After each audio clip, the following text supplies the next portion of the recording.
भगवान शिव माता पार्वती से कहते हैं, हे देवी, मैं आपको एक कथा सुनाता हूँ जिससे आपको ज्ञात होगा कि मनुष्य असफल क्यों होता है। ध्यान से इस कथा को सुनो। जो भी मनुष्य इस कथा को सुनता है, भगवान शिव उसकी सभी मनोकामनाएं अवश्य पूर्ण करते हैं।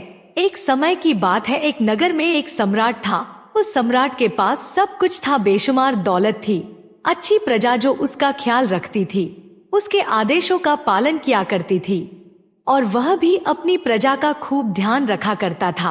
किसी चीज की कोई कमी नहीं थी, लेकिन उसका मन कभी किसी एक काम पर नहीं टिक पाता था। वह जब भी किसी काम को करने का प्रयास करता तो उसका ध्यान कहीं भटक जाता। इस चीज को लेकर वह बहुत चिंतित रहता था। कई बार वह अपने बगल के राज्य के राजाओं से भी मिला और सभी ने उसे अलग अलग राय दी। सभी ने उसे अलग अलग तरीके बताए थे। जो भी तरीके उसे सम्राट ने सुने, उन तरीकों को अपने जीवन में उतारा, लेकिन उन उपायों से उसे कोई लाभ न मिला, जिसके कारण वह हमेशा चिंतित रहता है। एक दिन सम्राट के कानों तक एक बात पहुंची कि उसके राज्य में एक ऐसा असाधारण व्यक्ति है जिसके एक एक शब्द में जीवन का रहस्य छुपा है, जीवन का सत्य छुपा है, और उस व्यक्ति से मिलने के लिए लोग दूर दूर से आते हैं, क्योंकि वह हर व्यक्ति की समस्या का समाधान बहुत ही सरलता और आसानी से करता है। यह बात सुनकर सम्राट बहुत प्रसन्न हुआ। उसे लगा कि अब उसके सवालों का जवाब उसे मिल जाएगा। इतनी तारीफ सुनकर सम्राट ने यह तय किया कि वह तुरंत ही जाकर उस व्यक्ति से मिलेंगे। अगले दिन सुबह सुबह वह सम्राट उस व्यक्ति से मिलने के लिए निकल गया। रास्ता कुछ ज्यादा ही लंबा था, जिस कारण सम्राट ने बीच रास्ते में आराम किया। वहाँ पर उपस्थित हर कोई उस व्यक्ति के बारे में जानता था। जब सम्राट ने उनसे उस व्यक्ति के बारे में पूछा तो वह लोग उस असाधारण व्यक्ति की खूब तारीफ कर रहे थे।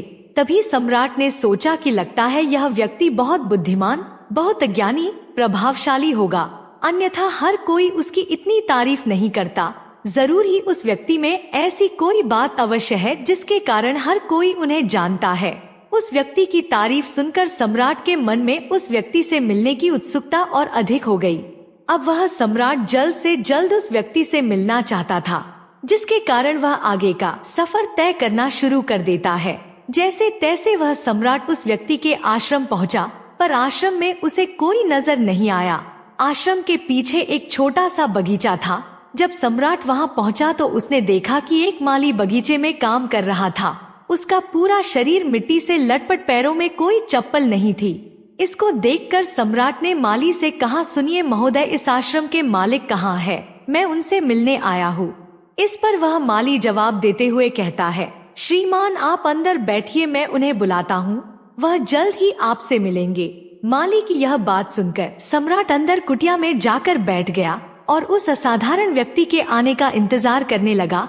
कुछ देर प्रतीक्षा करने के बाद जब असाधारण व्यक्ति उसे सम्राट के सामने पहुंचा, उसने देखा कि यह तो वही व्यक्ति है जो बगीचे में काम कर रहा था। सम्राट ने उन्हें नमस्कार किया और बहुत हैरानी से कहा, अरे आप तो वही माली है जो बाहर बगीचे में काम कर रहे थे, लेकिन अब की बार तो माली एक संत के रूप में आया था। तभी संत सम्राट से कहते हैं, सम्राट मेरा मजाक माफ कीजिए, मैं बगीचे में छोटा सा काम कर रहा था।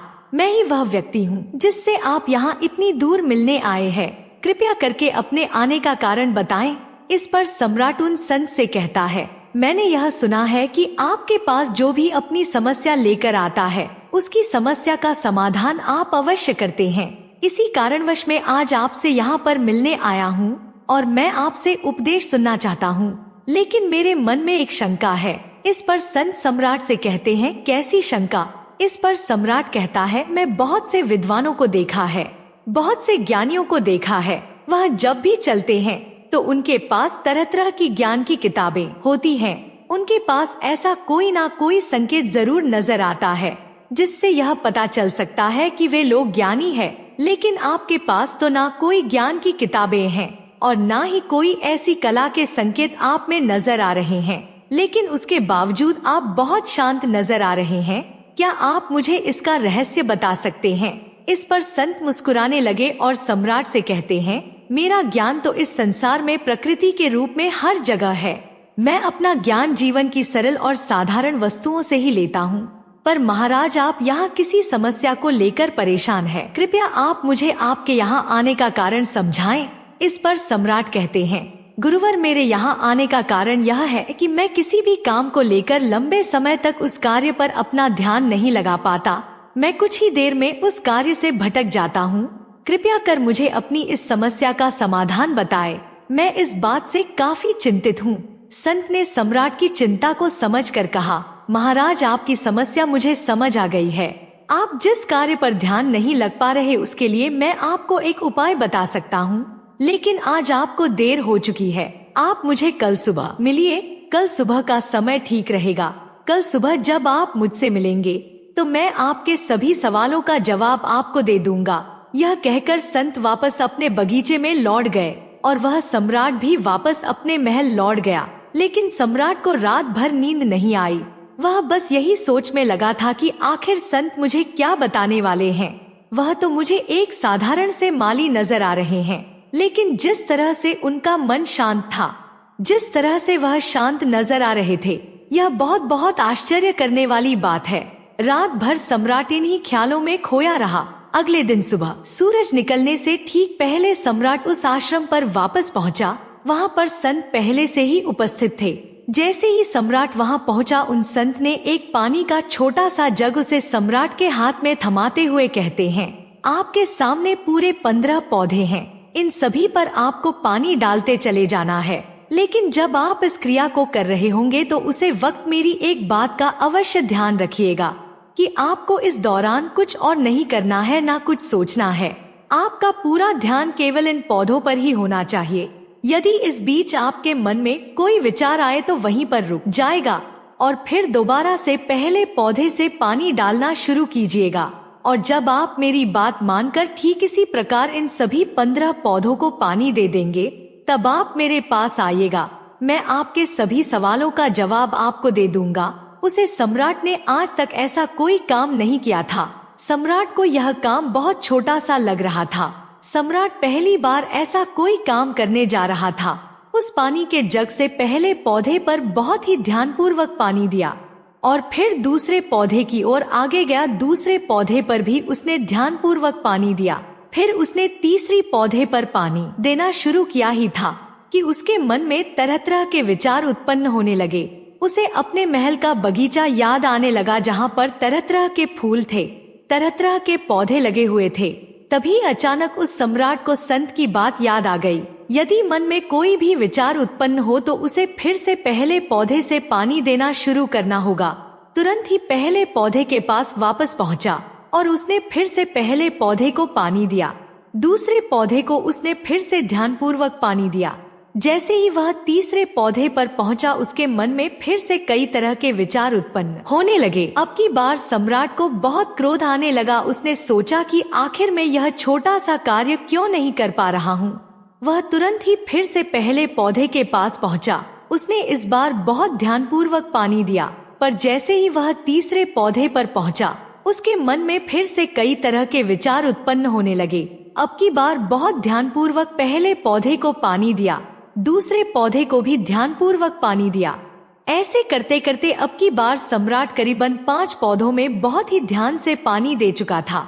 लेकिन जैसे ही उसने 6 पौधे पर पानी देना शुरू किया, सम्राट के मन में विचार उत्पन्न होने लगे और सम्राट अब बहुत परेशान हो चुका था। जितनी बार वह पौधों को पानी देने का प्रयास करता है, हर बार वह असफल हो जाता है। सम्राट यह बात बहुत अच्छी तरह से जानता था कि वह संत उसकी परीक्षा ले रहे हैं। वह बहुत बुद्धिमान था, इस कारण उसने उन संत के सभी नियमों का पालन करना जरूरी समझा। सम्राट जितनी बार भी कोशिश करता है, हर बार वह असफल हो जाता। उसका मन उतना ही ज्यादा व्याकुल होता जाता है, हमेशा खुद को किसी न किसी विचार में उलझा हुआ पाता। ऐसे ही करते करते सुबह से शाम का वक्त हो चुका था, लेकिन अब तक वह सम्राट पूरे 15 पौधों में पानी नहीं दे पाया था। जब संत शाम को वापस आश्रम लौटे तो उन्होंने देखा कि वह सम्राट थक हार कर बैठा हुआ है और तरह तरह की बातों में उलझा हुआ है। तभी संत सम्राट के पास पहुँचे और कहने लगे, सम्राट, मैं तुम्हारी ईमानदारी से बहुत खुश हूँ। तुमने अपने कार्य को पूरे मन और लगन के साथ करने का पूरा प्रयास किया। यह जो बात मैं तुम्हें बताने जा रहा हूँ उसे बहुत ही ध्यानपूर्वक सुनना और समझने का प्रयास करना। जब हमारा मन विचारों से खाली हो जाता है तब उसमें मन का असली स्वरूप नजर आता है।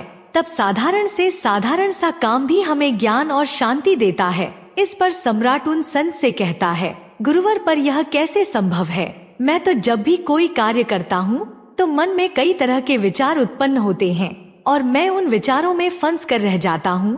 वहाँ से बाहर निकलने का कोई रास्ता मुझे नजर नहीं आता।